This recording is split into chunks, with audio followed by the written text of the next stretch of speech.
Welcome to the Take the North podcast. I'm David Haugh from the Mully and Haugh Show on 670 The Score. Dan Wiederer is from the Chicago Tribune and covers the Bears. It is post-combine. Now we have to wait until the pro days. Now we have to wait until free agency. Now we have to wait until the franchise tag deadline passes, Dan. But the day after the combine ended, speculation continued about Caleb Williams and his connection with the Bears, some new reporting, and some very interesting information. Where do you want to start with all that? Yeah, look, I think it's a very interesting time to kind of project what's next here.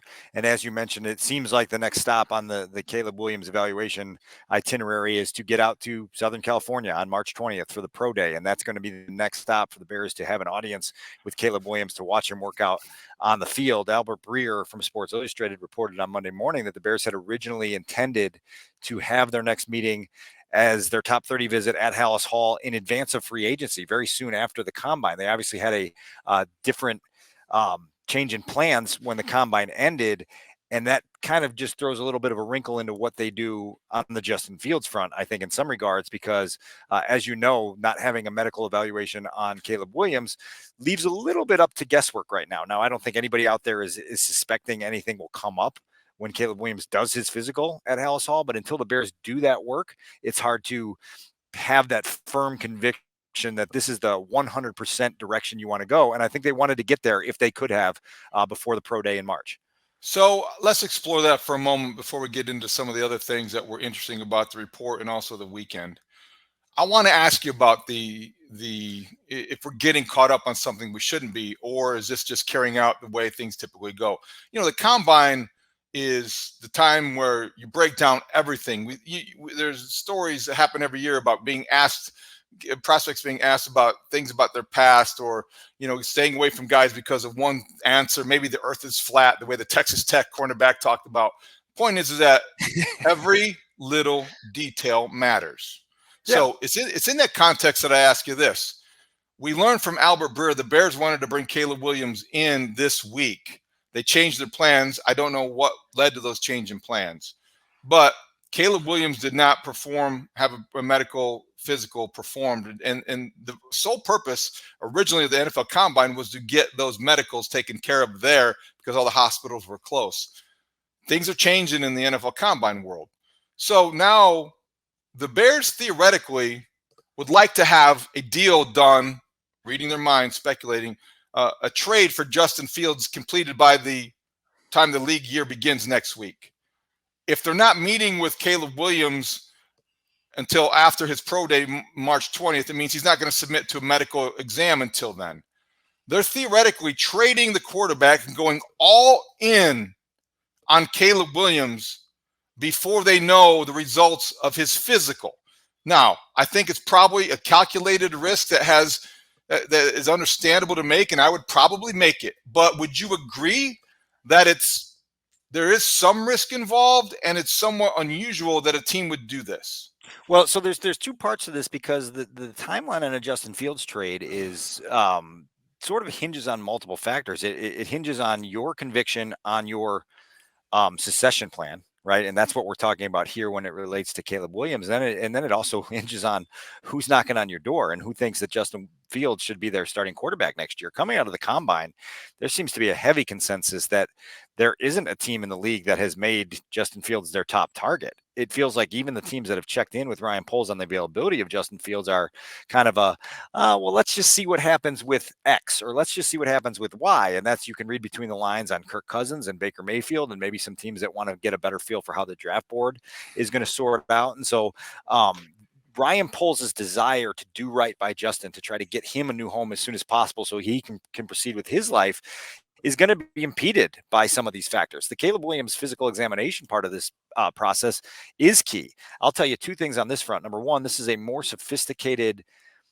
pre-draft quarterback vetting process than I experienced with the Bears in 2017 and in 2021. In 2017, it was because of what is now well-documented negligence inside the organization of not doing all of the things that you need to do to make sure that this is 100% the absolute move that you should make. And in 2021, we were coming out of COVID. And so the availability of checking all the boxes that you do in normal times weren't available to the Bears. Not saying that that's the reason that they erred or made a decision on Justin that didn't work out in the long run, but those are part of it.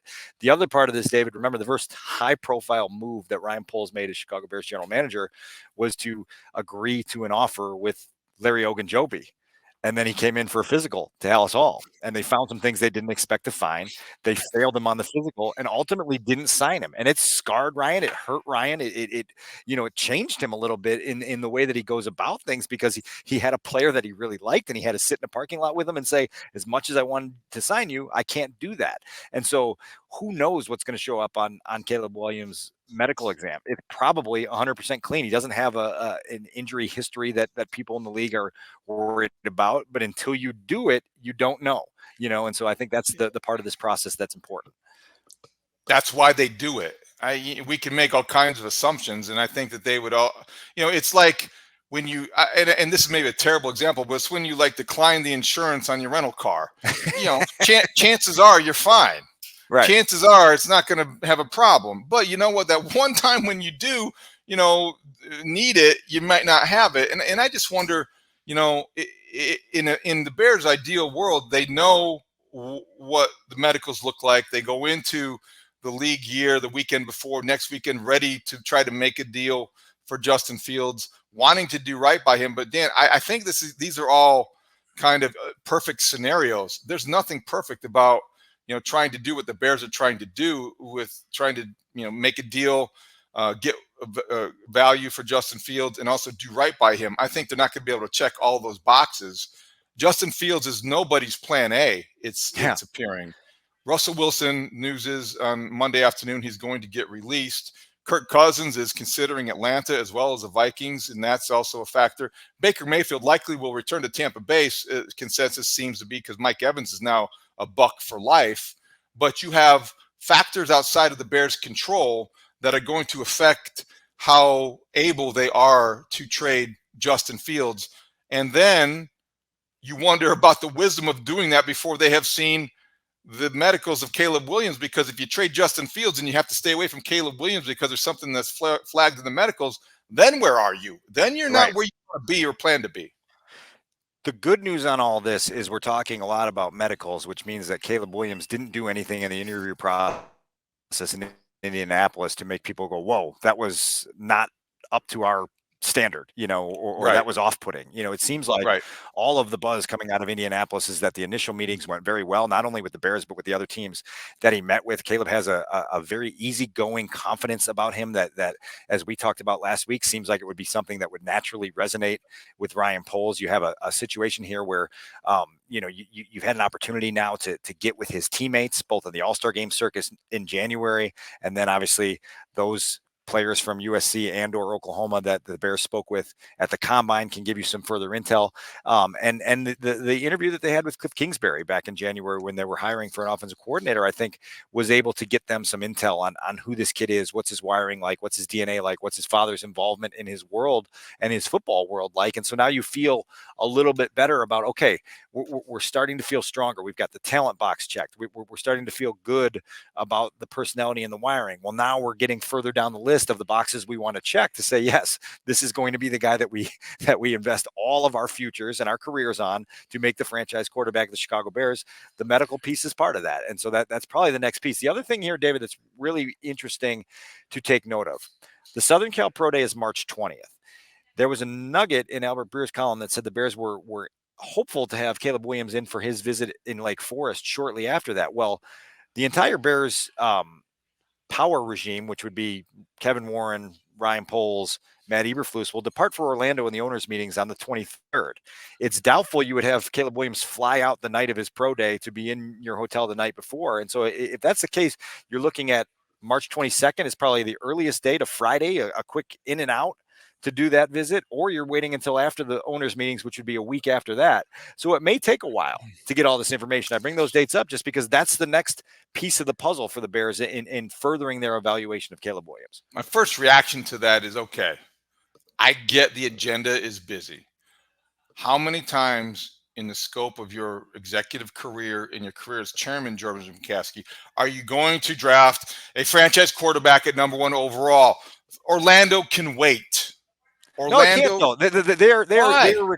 They are required to be there. The general managers, the owner, the team president are required to be at the owners meetings in Orlando, and so it won't wait. And so what you're going to have to juggle this NFL calendar in a way. You can't have first of all, you're not going to have your top 30 visit on a weekend when no one else is in the building, right?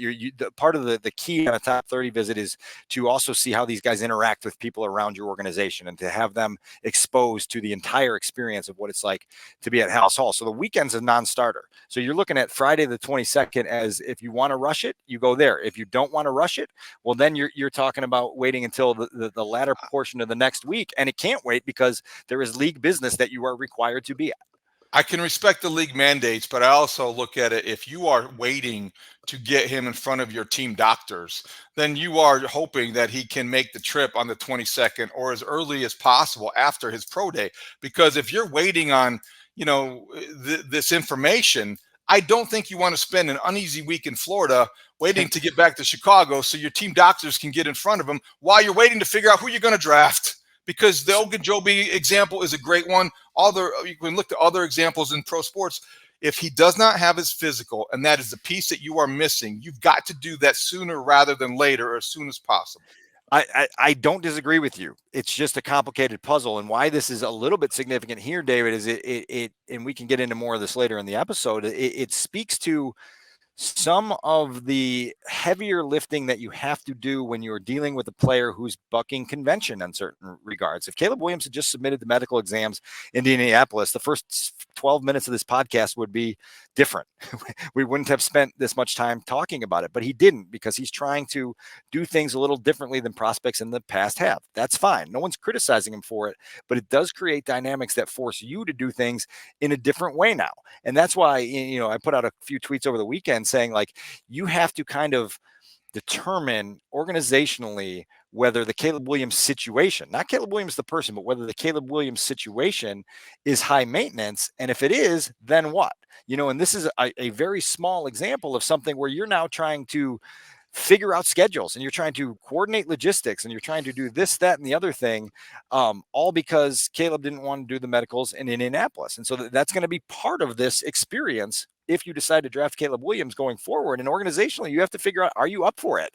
My argument is you better be. You better be. You better be. And you better find all. But this is the Bears we're speaking about, right? Man, the payoff is too big for you not to be prepared. You've got to be prepared. I'm with you. I'm just telling you that this is some of the stuff that goes along with this. And this is an organization that has perpetually shown itself ill-prepared in the past under different leadership, under different guidance, to understand the magnitude of what they are doing. And it's what has held them back for my entire time on the beat and for 25 years before that. And so this is why we talk about this as a landmark time in organization history, because you need now to lean into your leadership to get you the structure that allows you to not only make a move like this, but to make it successful.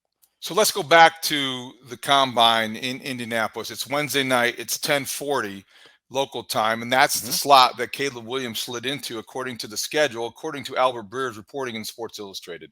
SI.com, MMQB, he reported this. At the meeting, reportedly, were Shane Waldron and Thomas Brown, Matt Eberflus and Ryan Poles, Ian Cunningham, and Kevin Warren. Now, I understand why Kevin Warren would be there. If I'm the president of the Bears, I want to see who I'm drafting to be the new CEO, de facto CEO of the company. I didn't have a big problem with that.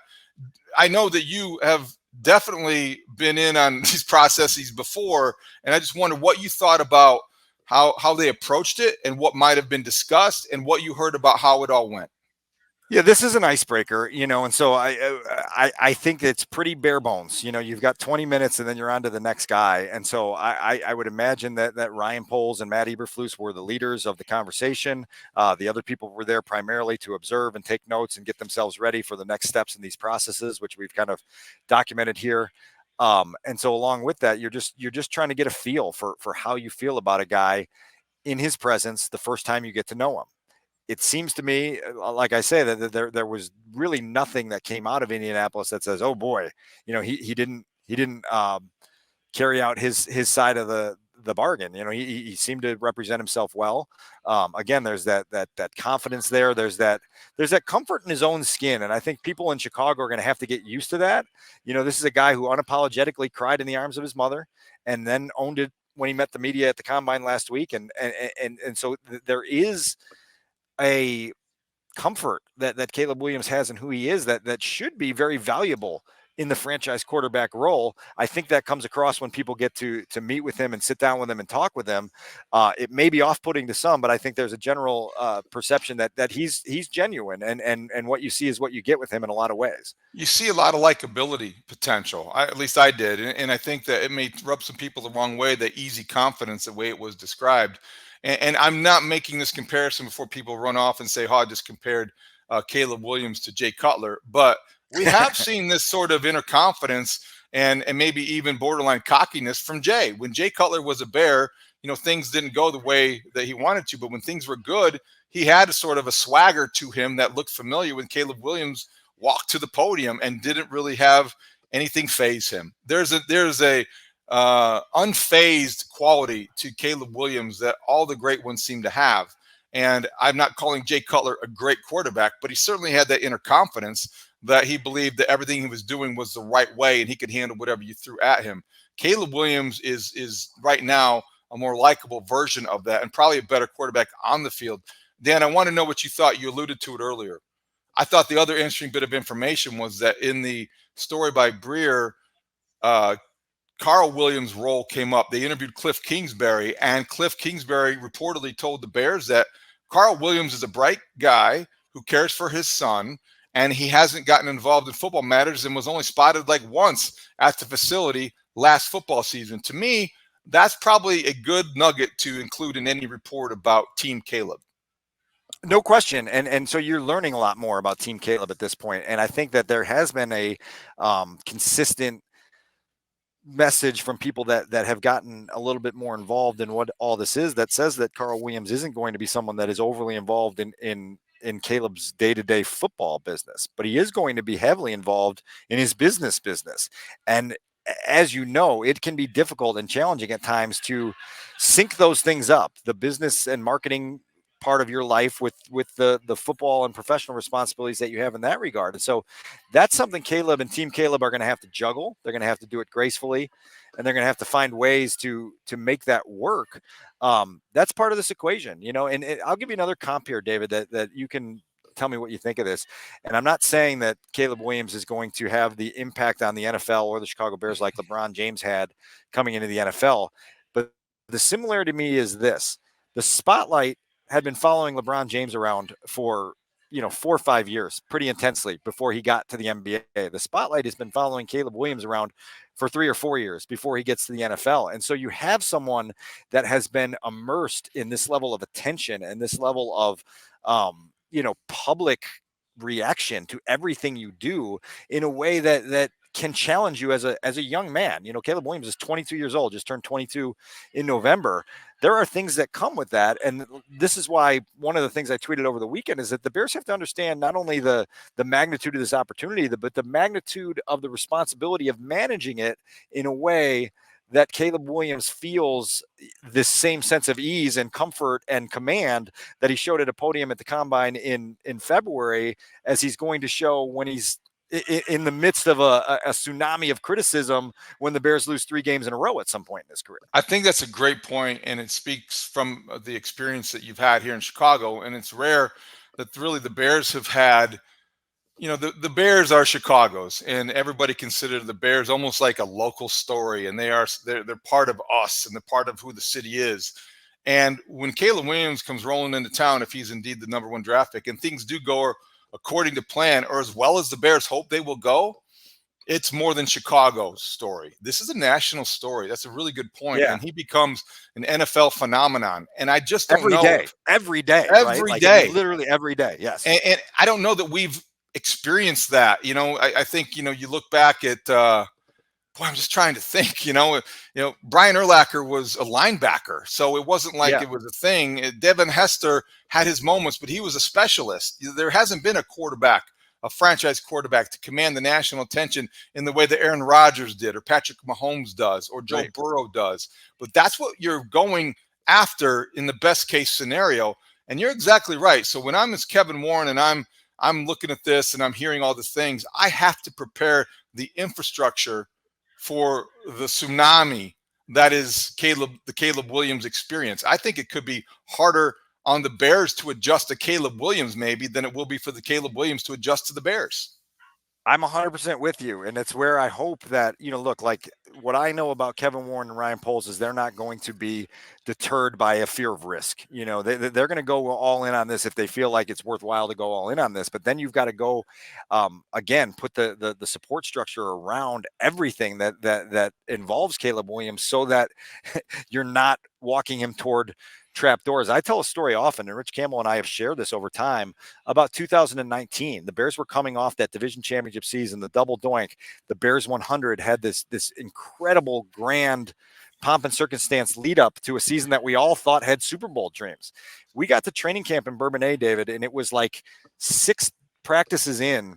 You could feel the burnout and the fatigue among players from all the attention that had been coming their way. And I remember there was specifically a day where Danny Trevathan, who was one of the most affable and likable media personalities that team had, was really edgy and didn't want to do anything after practice and was pushing back. And it was this whole back and forth. And I remember Rich and I walking away from the practice field and looking at our phones and going, it's August 3rd. If they're fried by the attention on August 3rd, this is not going to be good come January. Small example. That's not the reason that team didn't reach expectations, but it's certainly a contributing factor that if you're not ready for all of that, the avalanche of attention, the avalanche of spotlight, the intensity of having every single thing you do every single day chronicled and scrutinized and heavily talked about, you're in big trouble. And with Caleb Williams, this is a whole different level, as you just talked about, going through in your head than anything either of us have experienced with the Chicago Bears in the entirety that we've covered them. It's a great example. And obviously, our audience is the diehard Bear fans, the people who are going to plug into and download a podcast. So these are the kind of people that remember recent history, like 2019, which is a terrific example. I would say that when you were describing that, in my head, I was going back to 2007, the year after 2006. The Bears had 21 of 22 starters back, and from the Super Bowl team, from the Super Bowl team, the NFC Championship team, and the biggest one they didn't have, obviously, was Thomas Jones, but I think that's a different story. But my point is that in training camp, there was this almost expectation that they were just going to return to dominance and do everything that they did the year prior.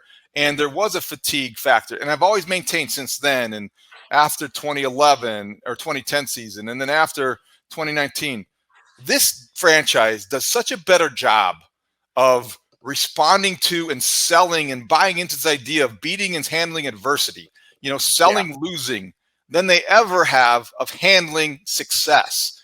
They handle failure so much better than they handle success. That's part of the problem, but that is systemic. So now you're getting a guy who, if he hits as well as everybody expects him to hit, you're going to experience success. You better be equipped to handle it, not only next year, but in the years to follow, because that's what winning organizations do. And Caleb Williams is probably not going to be a guy who comes into your building and is just a yes, sir, no, sir, ask no questions, take all orders, and proceed with your business type of guy. And David, it's a good way to segue into a quote that Brad Biggs had in his 10 thoughts from the combine. And he this was from an assistant general manager who said, it becomes a deal where you have to give them what appears to be important to them without taking away from everything you've put into your foundation and your core beliefs and everything you've built. The guy is going to need to feel the love and believe he's in the best place for him, or eventually the entire thing is going to crumble. But there is a fine line here where you can't give him too much. You can't possibly give him everything he wants or is asking for, because before long, the rest of your team and everyone else in the locker room is going to see it, and they're going to say, this guy can get away with anything he wants here. And if that happens, the entire thing is going to crumble. So you've got two examples where the thing is going to crumble, and you've got to find the balance where it doesn't crumble at all.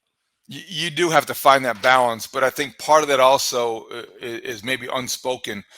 You've got to hope that he's the kind of leader that doesn't need that constant monitoring, that he is, like a lot of transcendent leaders, just the guy that does whatever's necessary and thinks one step ahead and doesn't need to be, isn't going to be the guy you worry about taking a mile when he's given an inch.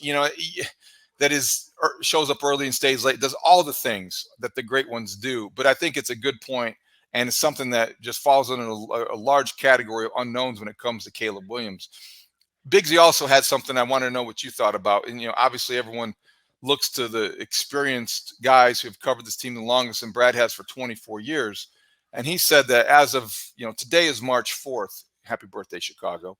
But Brad said as of March 4th, in 24 years of covering the Bears, he's never been this confident of who the Bears will take with their first pick in the draft. And that raised a few eyebrows.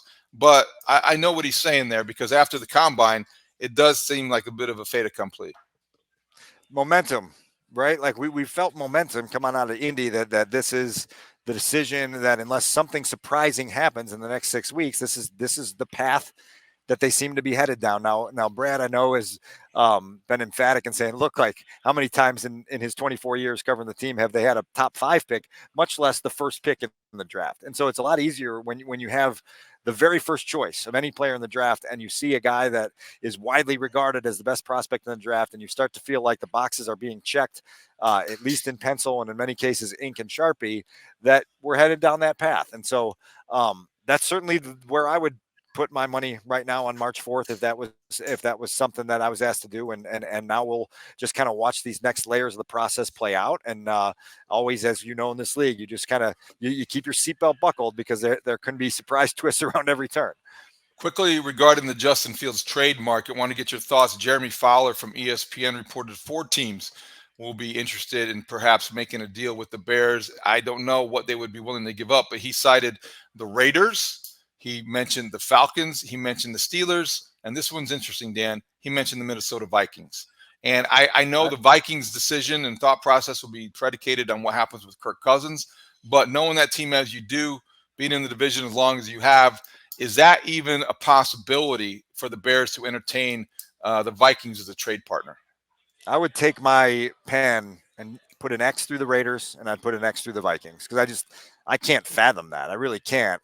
Maybe I'll have egg on my face when this all ends. Kevin O'Connell is one of these guys that runs the system that we've talked about for a while that Justin struggles in. There are people in Minnesota that have watched for 3 years up close and personal. The last 2 times that the Vikings played the Bears, Justin Fields was not at his best. They ended up getting a game-winning drive the second game of this past year, but the Bears scored 12 points and squeezed 4 field goals out of that game. The first game at Soldier Field, where Justin got hurt, miserable first half, and a miserable start to the second half before he got hurt. I would be stunned if Kevin O'Connell watched all that and said, yeah, we're gonna make a strong push to our division rival. If you were Ryan Poles, I think you would make that trade in a heartbeat and say, okay, Flus, you have all the secrets now. Twice a year, you can make this kid as uncomfortable as he made us at times by turning loose a defense that flummoxes him. And that one would stun me. And we've talked about the Raiders previously.